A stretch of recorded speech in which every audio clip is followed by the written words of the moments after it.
1300 пасажери пристигнаха тази сутрин в Бургас от гръцкия остров Миконос. Половината от тях посетиха Несебър, Ориза, Резервна и Котел. След престоя у нас, корабът ще отплава за румънския град Констанца.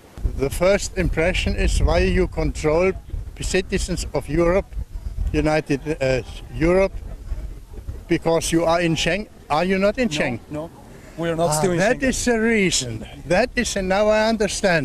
Because We hope someday we will be. we are not used to show something at the. We have no customs, nothing.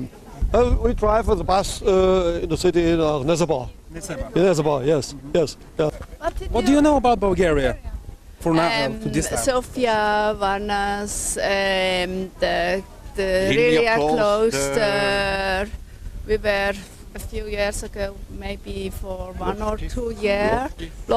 Plovdiv is a very nice town. But your first time here in Burgas, right?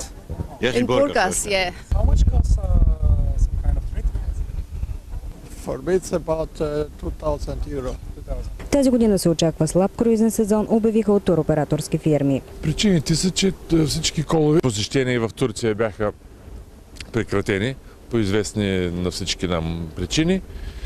И последното пристанище, в което спират круизните кораби, е Пирея.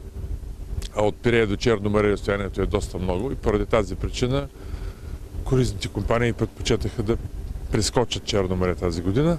От 8 заявени, към момента има потвърждение само за 4 круизни кораба в Бургас. След събитията в Истанбул в началото на тази година, опасността въобще да не влезе кораб в Черно море беше повече от 100%.